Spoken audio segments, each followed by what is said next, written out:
Hello everyone. Last video में हम लोगों ने देखा था बायोलॉजिकल क्लासिफिकेशन के पियनर्स के बारे में। किन लोगों ने बायोलॉजिकल क्लासिफिकेशन को स्टार्ट किया, कौन से साइंटिस्ट ने कितना किंगडम दिया, और लास्ट में हम लोगों ने देखा कि RH व्हाइटेकर का जो 5 किंगडम क्लासिफिकेशन है, जो कि प्रेजेंट वर्ल्ड में प्रेजेंट टाइम में एप्लीकेबल है, उसका कितना किंगडम है और कितने बेसिस पर उसको RH व्हाइटेकर ने दिया था। आज हम लोग 5 किंगडम क्लासिफिकेशन RH व्हाइटेकर का सबसे पहला किंगडम जो है किंगडम मोनेरा, उसको पढ़ाई करेंगे।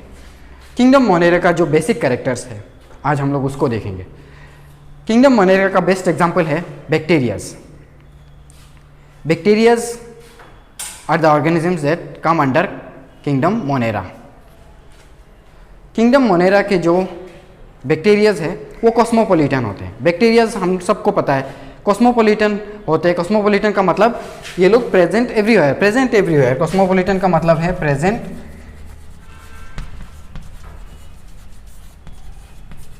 एवरीवेयर, मतलब ये लोग हर जगह पे प्रेजेंट होते हैं। एक मुट्ठी भर मिट्टी से लेके हमारे पेट से लेके ऐसे ही एटमॉस्फेयर, रॉक, सॉइल, हर जगह पे बैक्टीरियाज प्रेजेंट होते हैं, इसीलिए इनको कॉस्मोपॉलिटन कहा जाता है। दूसरे हैं यूनिसेलुलर। बैक्टीरियाज यूनिसेलुलर होते हैं। यूनिसेलुलर मतलब इनमें एक ही सेल होता है और वही सेल उनके बॉडी का हर फंक्शन करता है। एक्सक्रीशन लेके इंजेक्शन से लेके एक्सक्रीशन तक, खाने पीने सबका काम एक ही सेल करता है। फिर प्रोकैरियोटिक। प्रोकैरियोटिक का मतलब प्रो मतलब बिफोर, न्यूक्लियस मतलब कैरियन मतलब न्यूक्लियस। ये लोग प्रोकैरियोटिक है, मतलब इनका जो न्यूक्लियस है वो इतना वेल डेवलप नहीं है। इनका जो जेनेटिक मटेरियल है, जो डीएनए है, वो न्यूक्लियर मेम्ब्रेन से घेरा हुआ नहीं है, इसीलिए इनको प्रोकैरियोटिक कहा जाता है। Cell wall made up of peptidoglycan. Bacteria के जो सेल वॉल होते हैं वो पेप्टिडोग्लाइकेन से बने हुए थे, एक्सेप्ट कुछ बैक्टीरियाज। कुछ ऐसे बैक्टीरियाज होते हैं जिनका सेल वॉल पेप्टिडोग्लाइकेन का नहीं होता है। एग्जाम्पल है आर्कीबैक्टीरिया, जिनका सेल वॉल अभी तक स्पेसिफाइड नहीं है कि कौन से चीज़ से बना हुआ होता है। एस प्रोटीन नाम का एक चीज़ है, वो उससे बना हुआ होता है कुछ ऑर्गेनिजम्स का, या फिर किसी का म्यूरिन, सीरोपेप्टिडोग्लाइकेन, ऐसी चीज़ों से आर्कीबैक्टीरिया का सेल वॉल बना हुआ होता है। दूसरे माइकोप्लाज्मा, उनका तो सेल वॉल भी नहीं है। No organelles. बैक्टीरिया के अंदर ऑर्गेनेलीज प्रेजेंट नहीं है। मेम्ब्रेन बाउंड ऑर्गेनेलीज जैसे mitochondria, endoplasmic reticulum, lysosome, vacuoles, ये सब बैक्टीरिया के सेल के अंदर प्रेजेंट नहीं होते।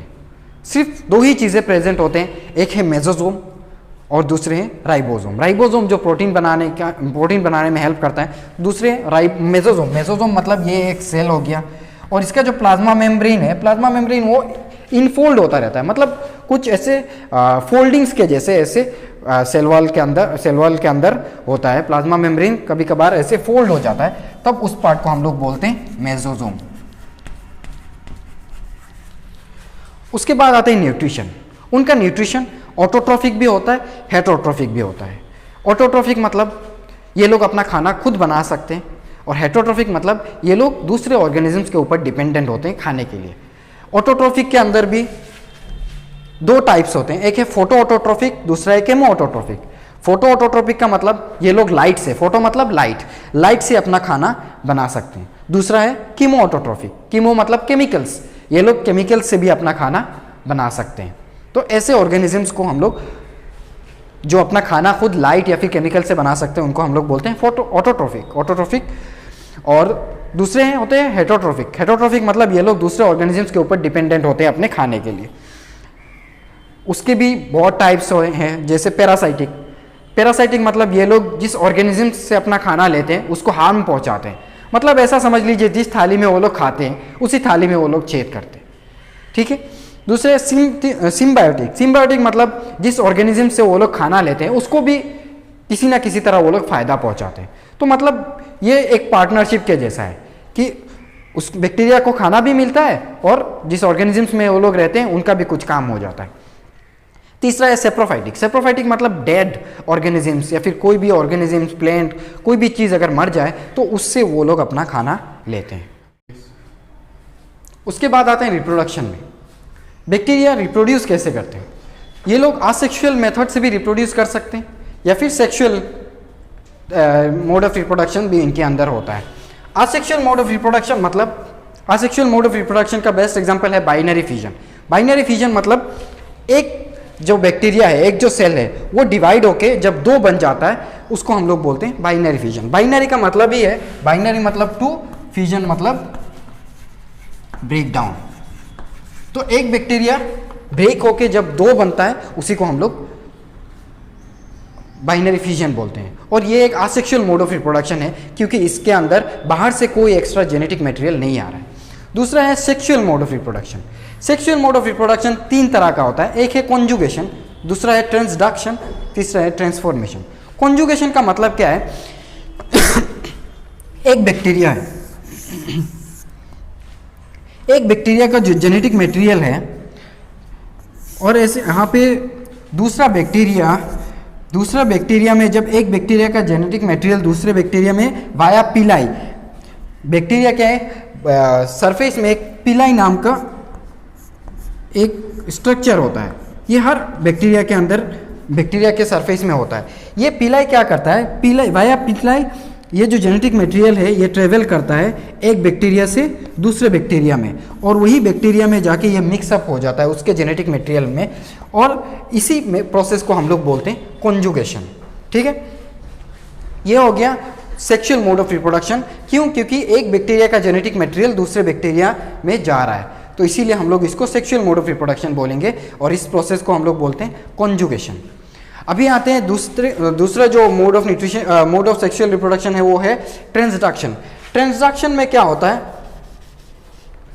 ट्रांसडक्शन में एक बैक्टीरिया है, इसके अंदर वायरस या फिर बैक्टीरियोफेज जो वायरस का दूसरा फॉरेन जेनेटिक मटेरियल कैरी करता है, उसके अंदर डीएनए होता है। तो वो डीएनए जब आके बैक्टीरिया के अंदर घुसता है तो उसके जेनेटिक मटेरियल के साथ ये मिक्सअप हो जाता है। अगर ये इसको बेसिकली क्या होता है, बैक्टीरियोफेज एक बैक्टीरिया को हार्म पहुंचाता है, उसको मारता है, लेकिन कभी कभार क्या होता है, ये उसको हार्म नहीं पहुंचा, अगर हार्म इसको नहीं पहुंचाता है तो ये उसके साथ मिक्सअप हो जाता है जेनेटिक मटेरियल जो बैक्टीरियोफेज से आ रहा है। उस प्रोसेस को हम लोग बोलते हैं ट्रांसडक्शन। और तीसरा जो मोड है वो है ट्रांसफॉर्मेशन। ट्रांसफॉर्मेशन में क्या होता है, सपोज ये एक बैक्टीरिया है, इसके ये जेनेटिक मटेरियल है और यहाँ पे एक सराउंडिंग में कुछ सराउंडिंग है, सराउंडिंग में भी एक जेनेटिक मटेरियल है। कोई भी बैक्टीरिया हो गया जो मर गया था या फिर उसका जेनेटिक मटेरियल ऐसे ही एटमॉस्फेयर में खुला है, तो क्या होता है, ये बैक्टीरिया कभी कभार उस जेनेटिक मटेरियल को भी अपने अंदर ले लेता है। तो ऐसे मोड को, ऐसे प्रोसेस को हम लोग बोलते हैं ट्रांसफॉर्मेशन, मतलब ट्रांसफॉर्म हो जाना। बैक्टीरिया अपने सराउंडिंग से एक जेनेटिक मटेरियल का कुछ टुकड़ा लेके वो ट्रांसफॉर्म हो जाता है अपने आप में, उसको हम लोग बोलते हैं ट्रांसफॉर्मेशन। तो ये तीन सब टाइप्स है सेक्सुअल मोड ऑफ रिप्रोडक्शन, ये तीन तरह से हो सकता है एक बैक्टीरिया के अंदर। अभी आते हैं शेप्स ऑफ बैक्टीरिया में। बैक्टीरिया कितने शेप्स के होते हैं? सबसे पहले कोकस। कोकस मतलब राउंड शेप्ड या फिर स्पेरिकल शेप्ड, ऐसे टाइप के जो बैक्टीरियाज होते हैं जो राउंड शेप्ड होते हैं उनको हम कोकस बोलते हैं। कोकस के भी बहुत टाइप्स हैं, जैसे अगर ऐसे दो राउंड्स हो गए तो हम लोग उनको डिप्लोकोकस बोल सकते हैं। कभी कभार कुछ बैक्टीरियाज होते हैं ऐसे, जैसे बहुत सारे राउंड्स, बहुत सारे ऐसे स्पेरिकल हो गए, तब हम लोग उनको बोल सकते हैं स्ट्रेप्टोकोकस। कुछ ऐसे बैक्टीरियाज है जो ऐसे है दिखने में, उनको बोल सकते हैं स्टेफाइलोकोकस।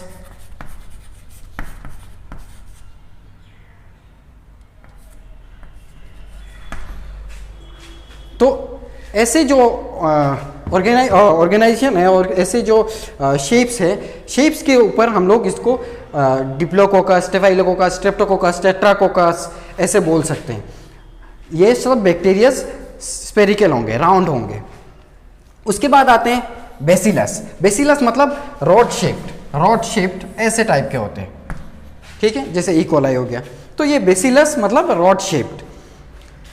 उसके बाद विब्रियो, विब्रियो मतलब कोमा शेप्ड। जो बैक्टीरिया ऐसे कोमा शेप के होते हैं उनको हम विब्रियो बोल सकते हैं। उसके बाद स्पाइरलम मतलब स्पाइरल शेप के बैक्टीरिया। स्पाइरल मतलब ये फ्लैजेला हो गया,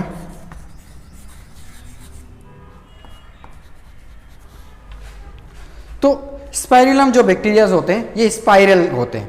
तो नाम से भी हम लोग को पता चल सकता है कि स्पाइरलम मतलब स्पाइरल शेप की बैक्टीरियाज। ये बेसिकली 4 मेन शेप होते हैं बैक्टीरियाज के।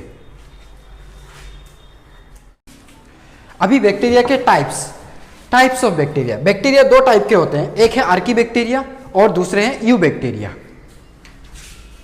फिलहाल हम लोग आर्की बैक्टीरिया को डिटेल्स में जानने का ट्राई करते हैं। आर्की बैक्टीरिया, आर्की का मतलब एंशियंट। ये लोग सबसे पुराने टाइप के बैक्टीरियाज है। दुनिया में कोई ऐसा माना जाता है कि दुनिया में कोई भी ऑर्गेनिज्म आने से पहले ही सबसे पहले ये बैक्टीरियाज आए थे। ये लोग प्रिमिटिव टाइप के बैक्टीरियाज है, मतलब पुराने। प्रिमिटिव का मतलब है ओल्ड, एंशियंट। ये लोग एंशियंट टाइप के बैक्टीरियाज हैं। They can survive in extreme conditions. ये लोग बहुत हार्ड से हार्ड कंडीशन में भी सर्वाइव कर सकते हैं। खतरनाक से खतरनाक कंडीशन में भी ये लोग सर्वाइव कर सकते हैं, इसीलिए इनको एक्सट्रीमोफाइल्स भी कहा जाता है।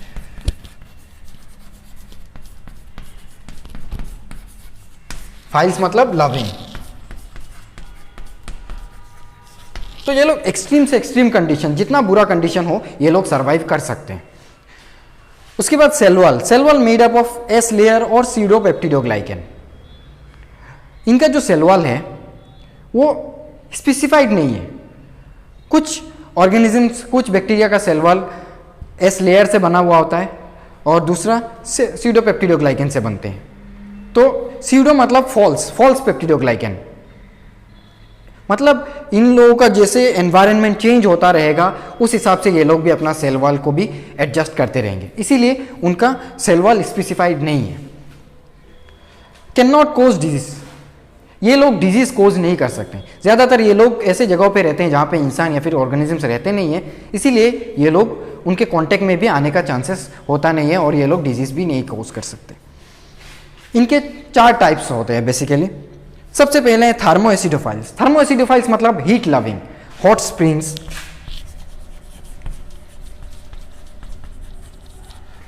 स्प्रिंग्स या फिर वोल्केनोज, ऐसे जगहों में ये लोग पाए जाते हैं जहाँ पे दूसरा कोई ऑर्गेनिज्म वहाँ पे रह नहीं सकता है, क्योंकि गर्मी के वजह से या फिर ऐसे जगहों पे ये लोग रह सकते हैं। हॉट स्प्रिंग्स, वोल्केनोज, जितना भी गर्म हो ये लोग हीट को बर्दाश्त कर सकते हैं, इसीलिए थर्मो मतलब हीट, एसिडोफाइल्स मतलब हीट लविंग। दूसरे हैं हेलोफाइल्स। हेलोफाइल्स मतलब सॉल्टी एरियाज। सॉल्टी एरियाज में भी ये लोग आराम से रह सकते हैं, ठीक है। एसिडोफाइल्स, कुछ ऐसे जगह हैं जहाँ जो बहुत एसिडिक है, वहाँ पे भी इन लोगों को रहने में कोई दिक्कत नहीं होता है। Acidic areas. उसके बाद आते हैं मिथानोजेंस। मिथानोजेंस मतलब ये लोग मीथेन गैस प्रोड्यूस कर सकते हैं, इसीलिए इनको मिथानोजेंस कहा जाता है। Methane gas can produce methane gas.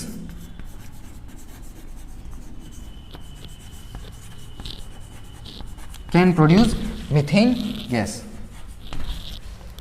ये लोग रहते कहाँ पे हैं? बहुत मार्शी एरियाज में, मतलब गंदे जगहों में। और ये लोग रूमिनेंट्स के गट में भी पाए जाते हैं, मतलब जो ऑर्गेनिजम्स घास खाते हैं, जैसे काव हो गया, बफेलो हो गया, जो ग्रीन वेज या फिर घास वगैरह खाते हैं, इनके पेट में भी, गट मतलब इनके पेट में भी ये लोग पाए जाते हैं, ये मिथानोजन टाइप के बैक्टीरिया।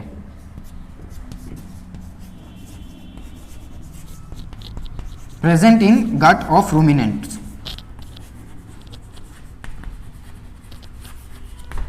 तो ये हो गया 4 टाइप आर्की बैक्टीरिया का।